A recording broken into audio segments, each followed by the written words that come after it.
Esta semana, en Cuadriga, Morsi toma el control. Egipto rumbo al fundamentalismo. Celebraciones en el Cairo por la decisión del presidente egipcio Mohamed Morsi de destituir de sus cargos a 2 altos mandatarios militares y hacerse de nuevo con el poder ejecutivo. Sus seguidores afirman que esto marcará el fin de 6 décadas del gobierno encubierto de los militares en Egipto. Morsi defiende que su decisión no es algo personal y que la tomó por el bien de la nación. En cambio, sus críticos temen que en el fondo persiga establecer un Estado islámico. Hoy conduce el programa Úrsula Moreno. Hola, ¿cómo están? Bienvenidos a Cuadriga, la tertulia internacional. Gracias por acompañarnos en esta nueva edición. Pues bien, se ha terminado definitivamente la era Mubarak y la era Morsi ha escrito quizás su primer capítulo importante.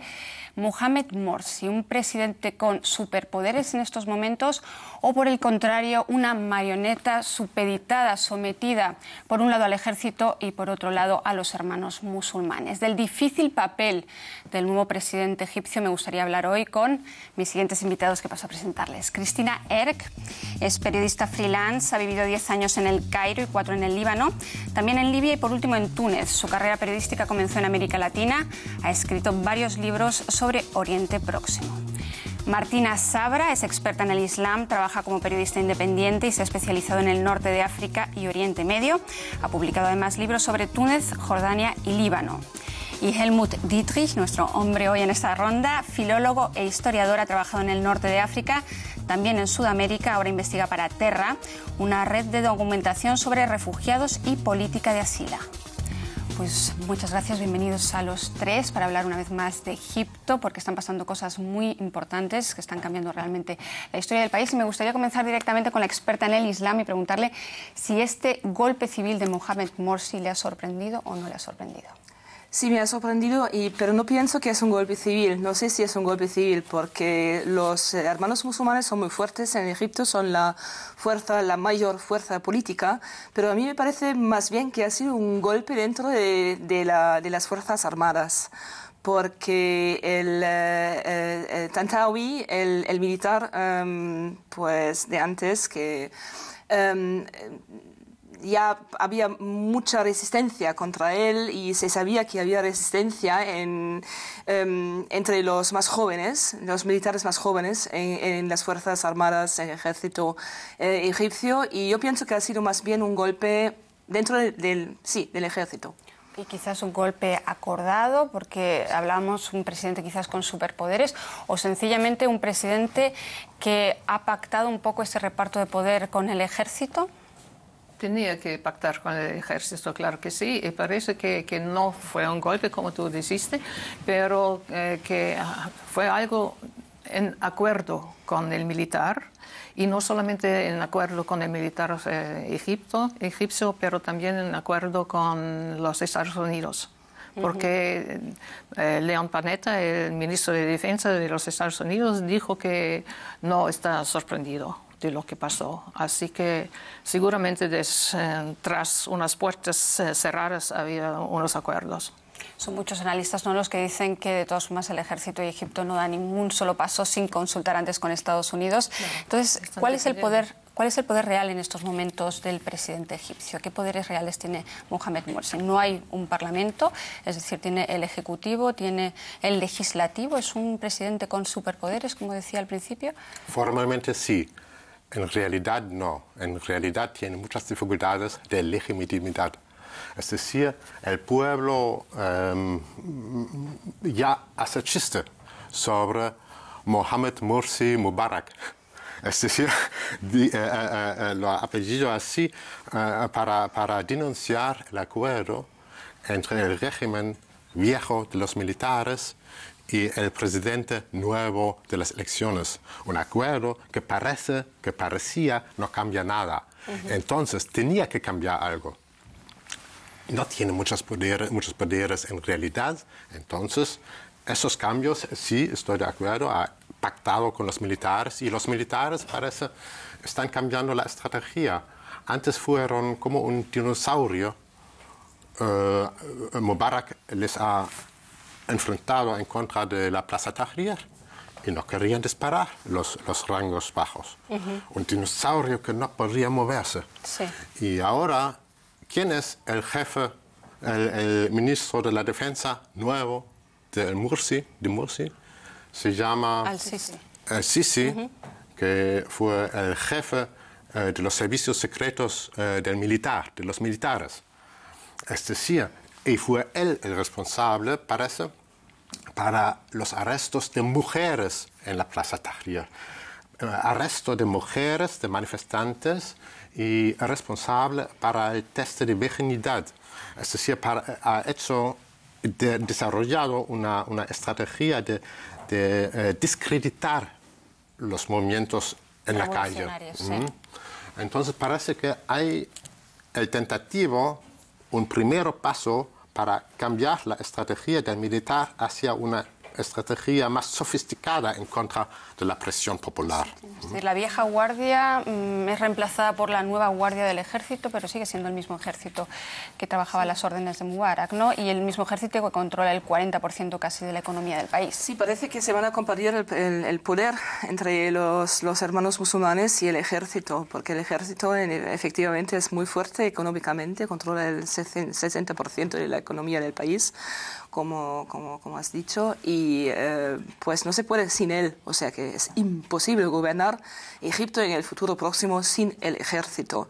Ahora pues sí, hay que esperar y hay que ver cómo se van a defender los islamistas, porque ellos también tienen un interés, y ahora el peligro está en que el poder, no habrá separación de poderes, o sea que no habrá separación del poder judicial, legislativo, etcétera. O sea que es la concentración del poder en una mano ahora mismo, porque todo el poder político ahora mismo está formalmente en manos de Morsi.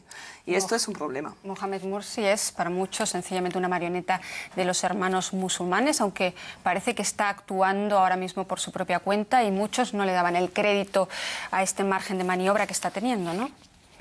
Bueno, él viene de los hermanos musulmanes, es parte de ellos, así que no es sorprendiendo.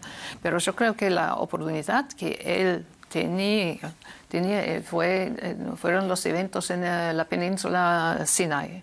Así que ese abrió el camino para el cambio dentro del militar. Pero, claro, tú dijiste no puede hacer nada sin el ejército y sobre todo no puede hacer nada contra el ejército. Eso lo saben muy bien, porque es una fuerza enorme. Y, bueno, igualmente Morsi es el primer presidente elegido fuera del militar, que no es democráticamente elegido, un hombre civil.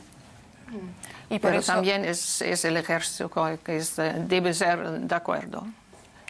Y por eso son muchos en Egipto los que están de acuerdo con estos cambios efectuados el pasado domingo por Mohamed Morsi.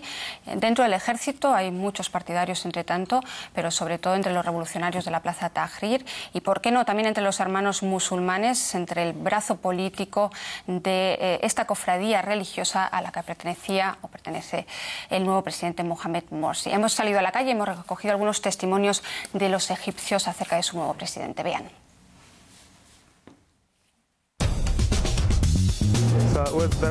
Fue la decisión adecuada. Estábamos esperándola desde hacía mucho tiempo, sobre todo porque el presidente Mubarak, quien destituyó al mariscal de campo Mohamed Tantawi y al teniente general Sami Anan, y porque eran también del antiguo régimen. Se puede decir que a partir de hoy el país no está ya gobernado por los militares. Se acabó el poder militar y Egipto se convertirá en un estado cívico en el que se respetarán los derechos de todos.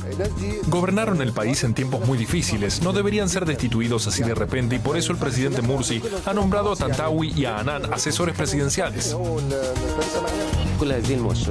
Todo indica que existe por parte de los hermanos musulmanes y su partido el deseo de monopolizar el poder y que les molesta la oposición. Ahora actúan como el único poder político del país que tiene el derecho a dominar todas las instituciones estatales.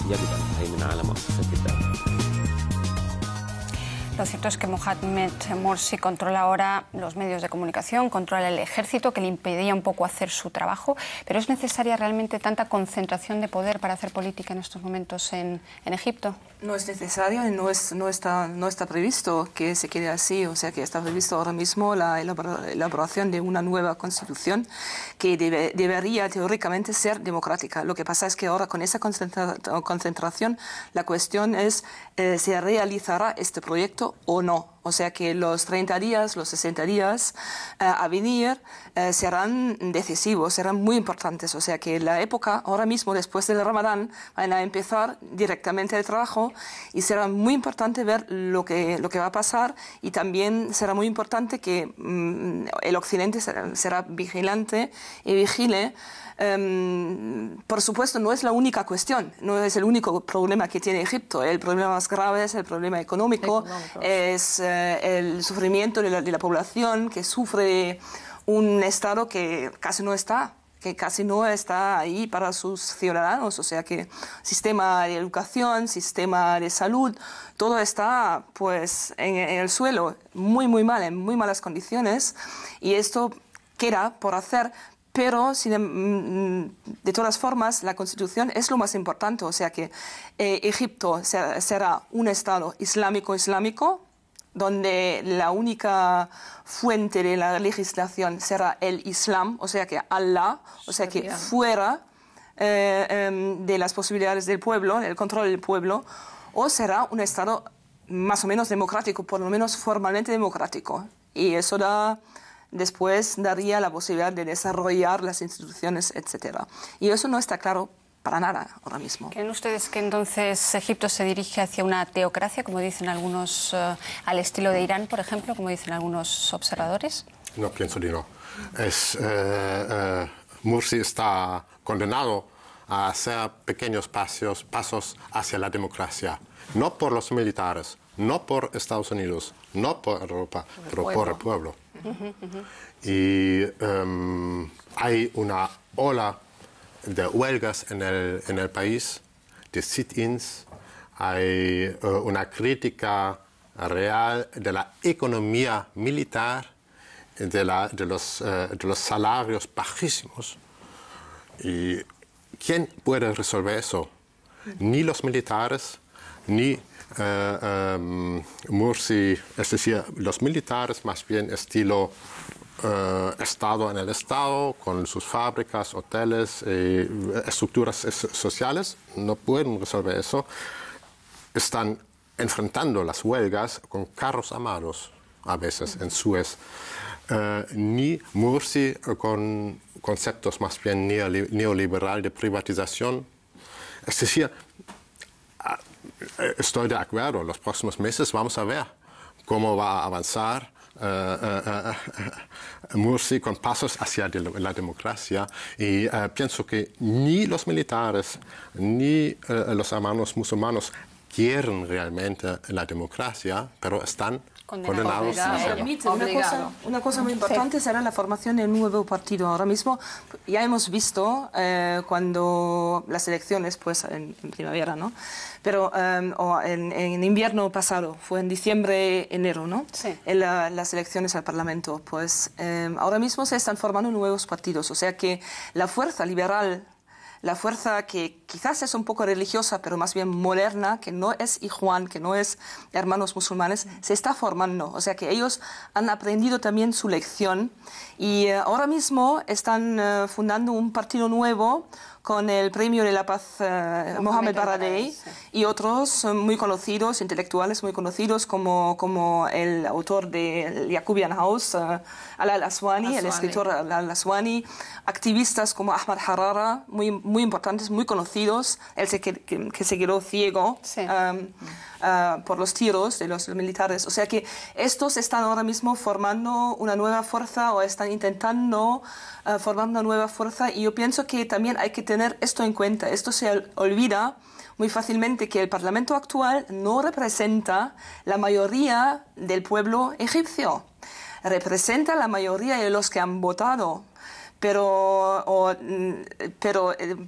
porque había un sistema absoluto, de mayoría absoluta, pues una gran parte de la fuerza y del pueblo y de la voluntad del pueblo ha quedado fuera y marginalizada. O sea que ahora es cuestión, habrá democracia, habrá una separación de poderes, entonces sí se puede resolver ese problema. Mohamed El Baradei, porque lo mencionaba, sí. Ha dicho que es un paso en la dirección correcta, los cambios que ha efectuado Morsi este fin de semana, pero que el presidente no puede acumular todos los poderes durante mucho tiempo. ¿Cree usted que respetará ese calendario de traspaso de poder que ha prometido Mohamed Morsi?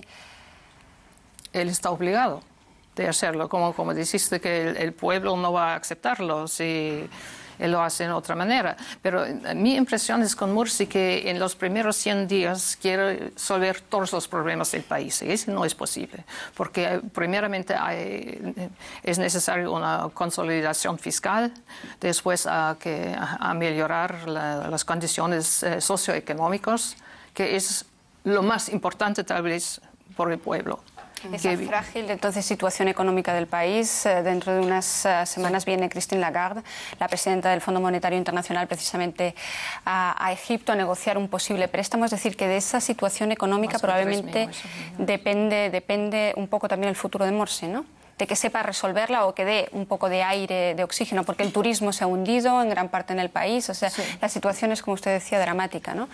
Sí, claro, y sobre todo ahora con los asaltos en el Sinaí, porque en el Sinaí es la parte más importante para el turismo en el Mar Rojo, en Sharm el Sheikh y todo eso, y si pierden el turismo otra vez, es una catástrofe económica para el país, claro que sí. Muchos egipcios cuentan que, por ejemplo, la corrupción, en vez de desaparecer, o ser menos, es más que antes. O sea que la corrupción es un problema intrínseco muy importante de Egipto, que todas las instituciones son muy corruptas. O sea que ese es un problema y no se ha tocado todavía. O sea que los egipcios están esperando, ¿no? Sí, Morsi ha hecho no puede hacer milagros. Sí, es difícil. Morsi ha hecho muchas promesas de las que hablábamos, está intentando cumplir algunas de ellas, pero podemos ver también las promesas que no ha cumplido, que prometió, como por ejemplo un vicepresidente que fuera mujer o que fuera de una minoría como la copta, y no es tal. Tampoco el jefe del Ejecutivo es alguien lejano del círculo de los hermanos musulmanes. Por eso mi pregunta antes de si respetará ese calendario de traspaso de poder o no lo respetará, cuando estamos viendo que muchas de las promesas que había hecho no las está cumpliendo. Bueno, primeramente hay que instalar otra vez un parlamento, que no existe por el momento.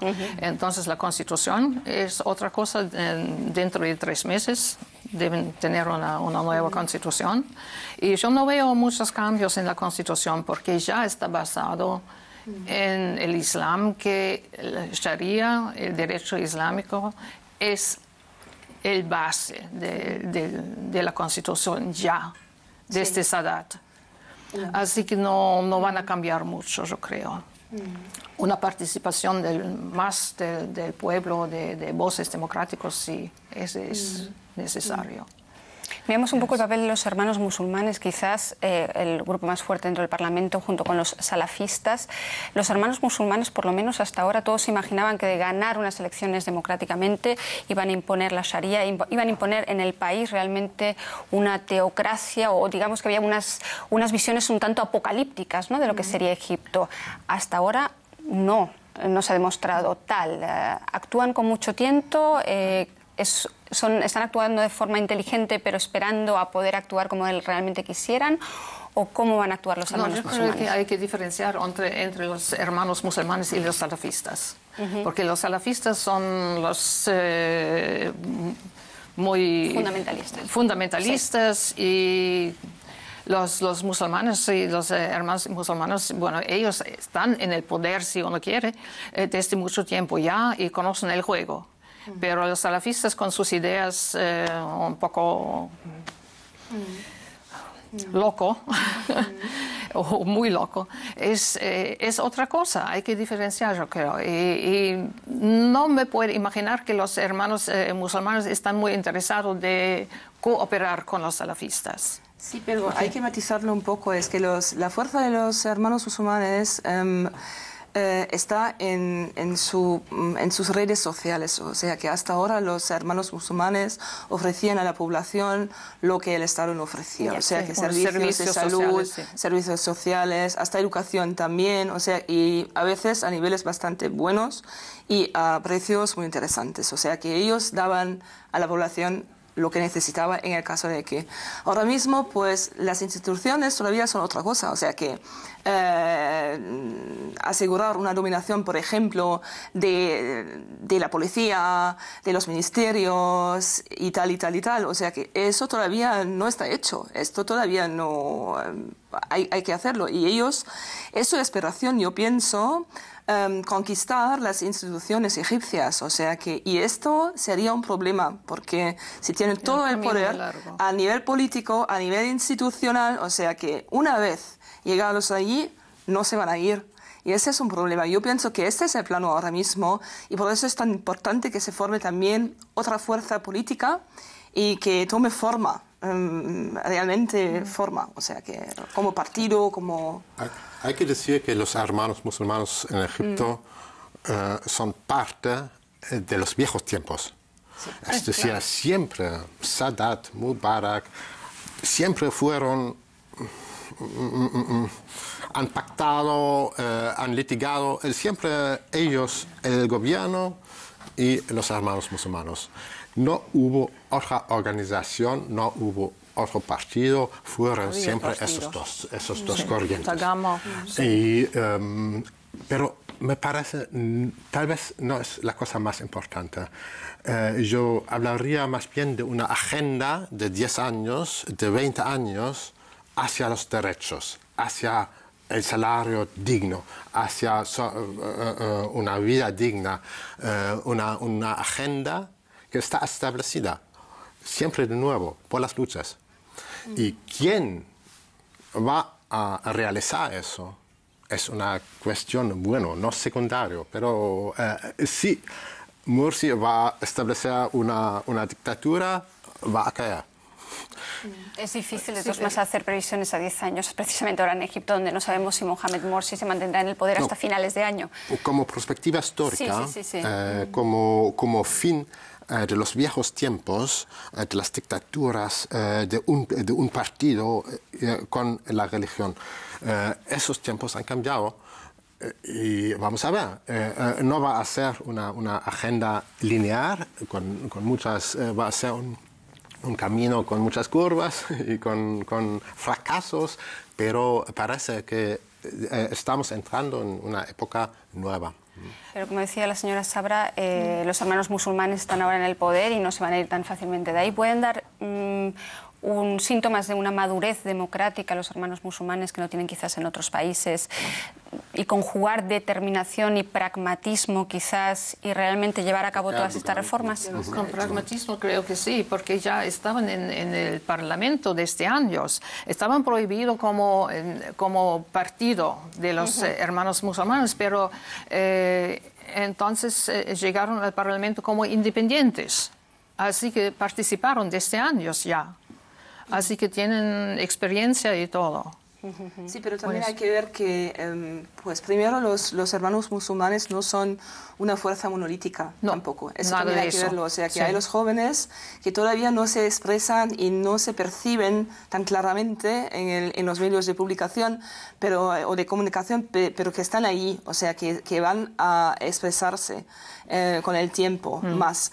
Y segundo, pues la primera experiencia en el Parlamento, cuando la gente ha visto cómo han actuado los salafistas, muchos han estado muy, muy decepcionados. O sea que para muchos ha sido una decepción porque a veces ha sido muy pobre. O sea que no han hecho mucho, no han cambiado mucho hablar, mucha demagogia también, sí, claro. Y mucha gente se ha quedado con un poco de escalofrío también, ¿no? O por lo menos con un poco de excitación, o sea que no están muy seguros, realmente es esto lo que queremos.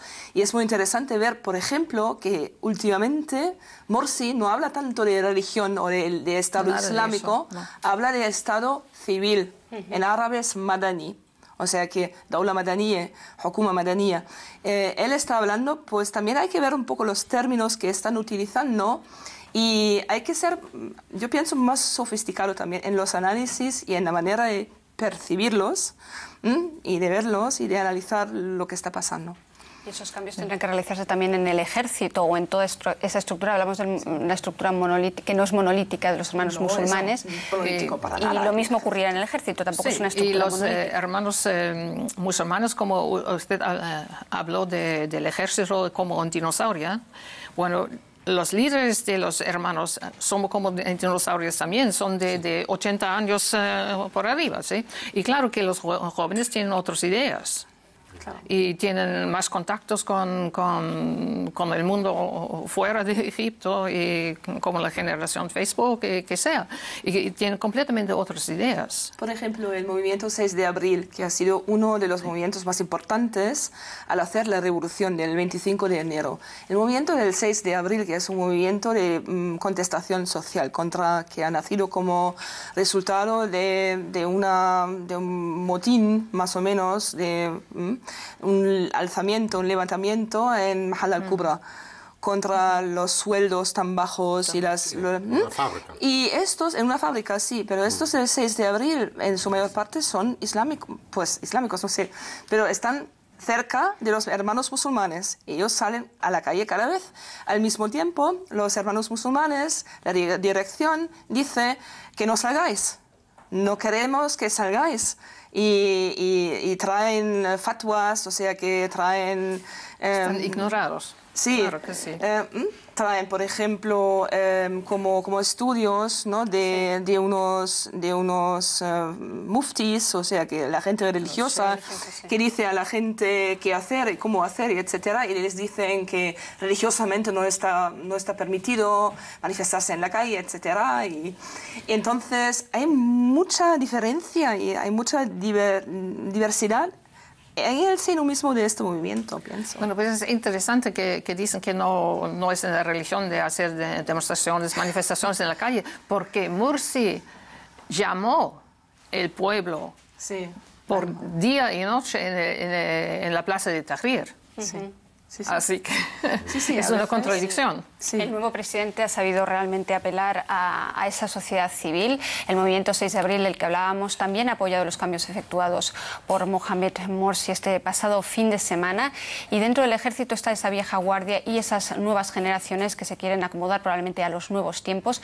Veamos dónde se encuentra ese estamento, podemos decir, egipcio, el mayor ejército en Oriente Medio. Tropas egipcias realizan una ofensiva contra militantes en el Sinaí.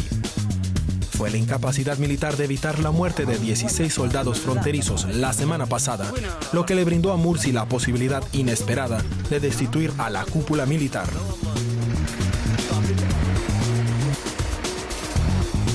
Pero como sugieren estas imágenes, Mursi se anda con cuidado. Mursi condecora a Tantawi después de destituirlo y lo nombra asesor presidencial.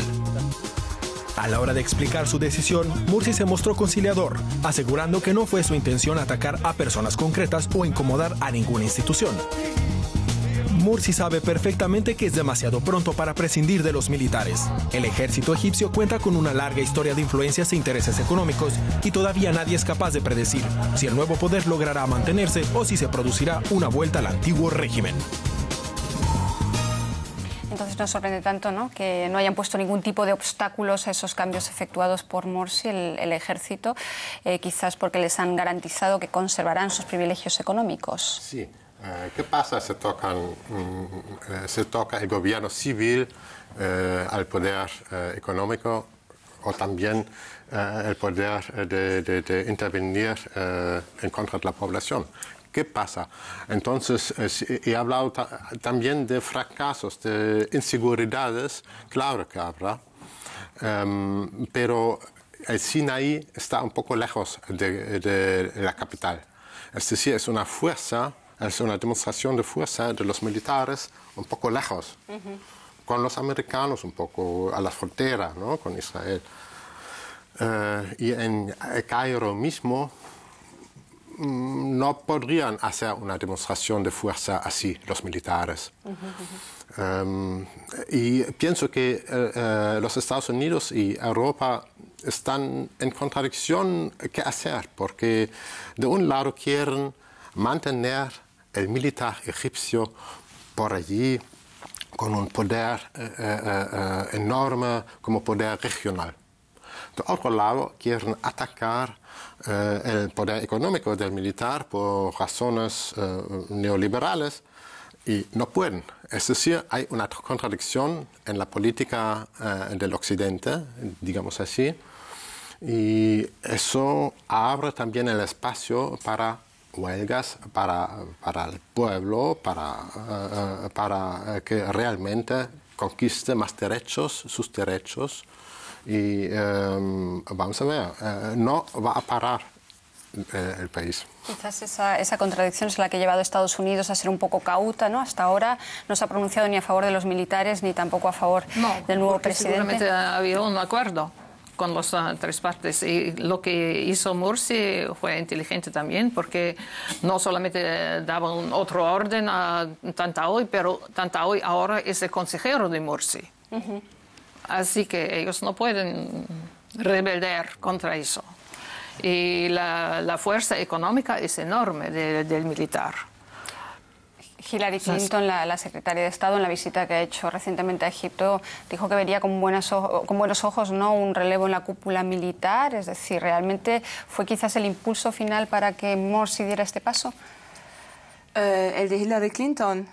Sí, quizás también, pues sí, era necesario, pero también se veía que Tantawi, el general Tantawi y pues los que estaban con él, sus aliados, ya no eran capaces. O sea que en el Sinaí desde hace años hay problemas. O sea que no es solamente el ataque contra estos policías, donde murieron 16. Hay problemas pues que están acumulándose con Israel, porque hay mucha migración ahora mismo en Sinaí, viniendo desde Sudán. Ha habido ya también enfrentamientos en Israel mismo, racistas contra los sudaneses. O sea que hay muchos problemas en el Sinaí y también en la frontera con Gaza y con Israel. Y entonces era tiempo, porque por lo visto no eran ya tan capaces de manejar todo esto. O sea que yo no pienso que esto ha sido facticio. O sea que son problemas reales que existen. Y la época de Tantawi, que tenía 76 años, pienso, y se ve físicamente que el hombre está cansado, o sea que ha trabajado mucho y ya está. O sea que, y ya era tiempo. Y también yo pienso que dentro del ejército, porque se sabía que por qué no han tirado, por qué no han fusilado las manifestaciones el año pasado, el 25 de enero y después el del 2011. De hecho, porque sabían que el ejército, que hubiera problemas muy grandes en el ejército, porque los rangos más bajos había muchos que tienen simpatía por los hermanos musulmanes o por el pueblo, simplemente por el pueblo, porque también el ejército egipcio es un ejército del pueblo también. O sea que cada familia tiene a alguien en el ejército. Es muy grande, o sea que... Y si ellos empiezan a tirar sobre la población, es un problema. O sea que los rangos más bajos no querían. Los rangos medianos también se sabía que estaban en contra de Tantawi, porque hay una jerarquía muy fuerte que hacía casi imposible que los de abajo subieran hacia arriba. O sea que había problemas dentro del ejército, eso estaba muy claro. Había que solucionar esto, y parte de la solución la hemos visto. Es una parte de la imagen, pero es una parte también importante, yo pienso. La crisis del Sinaí, esos enfrentamientos dentro del ejército. Es una parte de la crisis, pero es la crisis interior en el ejército, que también tenía su crisis de jerarquías, de traspases. Sí, todo eso. Pero la crisis en el Sinaí tiene varios aspectos también. Fue negado por años, los beduinos que viven ahí están negados completamente del régimen de Mubarak. Es un problema. Otro problema es que el ejército no tiene el permiso de tener más tropas allá. Y ahora, cuando actuaron, tenían que preguntar el permiso de Israel. Así que es una situación muy compleja. Sí. Pero igualmente es cuando se van, porque es Ramadán, se van todos al mismo tiempo a comer y no dejan ni un guardia. Sí. Así que están... Y como estaba un desierto el Sinaí en múltiples maneras era ideal por los islamistas. Y había siempre ataques a los tubos de gas a Israel varias veces después del golpe de Estado de la Revolución. Así que era sin control. Israel es uno de los grandes preocupados, quizás, precisamente por lo que está sucediendo en el Sinaí, lo que está sucediendo en los Altos del Golán con Siria. Claro. Son muchas las preocupaciones precisamente de Israel en estos momentos, y más con Mohamed Morsi, pero ahí también Morsi está dando pruebas de un lenguaje conciliador y muy cuidadoso, no apoyado directamente. No va a tocar el tratamiento de paz con Israel. Y de hecho también ha dicho que va a resolver el caos del Sinaí, una promesa más difícil de cumplir, ¿no? Claro. Bueno, no sé si es solo caos o en los últimos años, cada año el militar egipcio dispara a refugiados en esta frontera y asesina no unos, decenas por año. Decenas por año. Somalí, Eritrea, de Sudán. El mundo se calla. Y esos disparos está haciendo. ¿Por qué? Es la frontera con Israel. Es decir, sí, eso ha funcionado para hacer una frontera de terror, ¿no? Para disparar, para asesinar a refugiados es una cosa muy grave. Ha sido muy complicado porque los beduinas, pues la población fundamental de esa región son bedús, o sea, nómadas.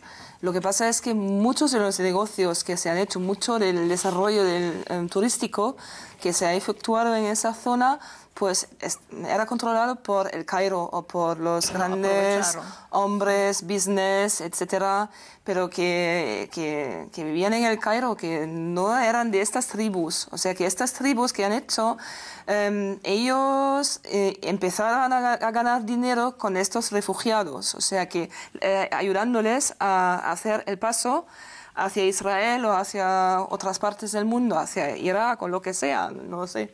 Sí. Y esto ha creado muchos problemas, o sea que esta población ha sido negligada, o sea que completamente, ha sido... y no hay nada de economía, nada. Pero hay no se sabía nada, y como dijiste, no aprovechan la gente de Cairo y no los beduinos. Sí. Y los beduinos, ¿qué pueden hacer para ganar dinero? Entonces el contrabando con Gaza, con los túneles que están destruyendo ahora el ejército. Fue una de las pocas posibilidades de ganar su vida. Túneles que se prometían muchos que se iba a abrir la frontera con Gaza. La frontera está cerrada de nuevo. Sí, y la frontera está nuevamente cerrada, es decir, que para los palestinos de momento tampoco hay ninguna esperanza. Había 1.600 túneles. Para estudiantes palestineses en Gaza que reciben una beca para un estipendio aquí para Alemania. Es muy difícil, sino imposible, a llegar por aquí, porque están obligados a pasar por Cairo y después y la frontera cerrada. Entonces, ¿qué van a hacer? Por el DAD. Son situaciones inimaginables. Sí. Fronteras cerradas porque Morsi está obligado a seguir jugando la diplomacia con Estados Unidos y con Israel, ¿no? Es decir, en este sentido no hay mucha esperanza de momento, al menos para los palestinos, mientras Morsi quiera seguir haciendo... jugando al papel que al fin y al cabo ha sido el de Egipto en las últimas décadas, de fiel aliado de Occidente en Oriente Próximo, ¿no? No cambiará. No cambiará porque hay la tutela de Arabia Saudita también y eso no va a cambiar. O sea que el dinero está ahí, de momento está ahí para los próximos 20 años, esto no va a cambiar. O sea que hay también el eje Irán, Arabia Saudita, o sea que Arabia Saudí no va a cambiar mucho. Lo que va a cambiar, pienso, es la base, es la población en Egipto, porque ya ha cambiado, o sea que esa población se ha despertado, una parte de la población, no todos, pero ya no hay ese miedo como antes, o sea que la gente ya no tiene tanto miedo, hay nuevas fuerzas que se están formando, hay nuevos discursos que se están desarrollando. Yo pienso que ahí está la esperanza que podemos tener, yo pienso. Pero hay que mirar desde muy cerca todo esto. O sea que en vez de en vez de hacer siempre quedarse con las imágenes negra, blanca, no sé, negro y blanco, no. Es más complicado. Pues ya he contestado un poco a la pregunta final que quería hacer para cerrar esta emisión de Cuadriga sobre Egipto. Año y medio después del derrocamiento de Mubarak y 2 meses después de las elecciones presidenciales, ¿podemos hablar de un Egipto más democrático? Inshallah, se dice, sí, ojalá. Bueno, creo que sí, porque sobre todo los jóvenes que iniciaron esta revolución, si quiere, una revolución uno no hace en unos pocos días, es algo que necesita mucho tiempo. Ellos no van a aceptar de tener una otra forma de dictadura ahora. Van a manifestar otra vez si no están contentos. O sea, les ha costado y con mucho llegar los hasta nuevos allí, partidos, como tú mencionaste, entonces que sí, que hay esperanza, claro que sí. O sea, un balance positivo, señor Dietrich. Positivo también, porque hubo hace un mes un golpe militar, la junta militar, un golpe de verdad. Y ahora esos son los primeros pequeños pasos hacia un gobierno civil. Señora Sabra, entonces también un balance positivo. Sí, pues sí, muy mitigado, pero sí.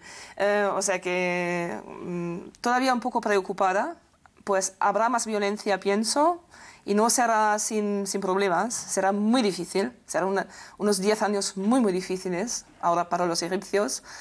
Pero yo pienso que al final sí se puede salirse de todo esto, porque hay una fuerza que se está formando, pienso yo. Lo que pasa es que hay que apoyarlos y hay que percibirlos, hay que verlos, hay que darles espacio también. Pues un balance positivo, sobre todo si vemos lo que está pasando en Siria, un balance positivo el que hemos hecho hoy aquí de Egipto. Aquí termina la emisión de Cuadriga por hoy. Muchas gracias por acompañarnos. Ya saben, si tienen cualquier comentario sobre este programa o cualquier otro programa de la Deutsche Welle, no dejen de escribir a cuadriga@dw.de. Gracias por estar ahí y hasta muy pronto.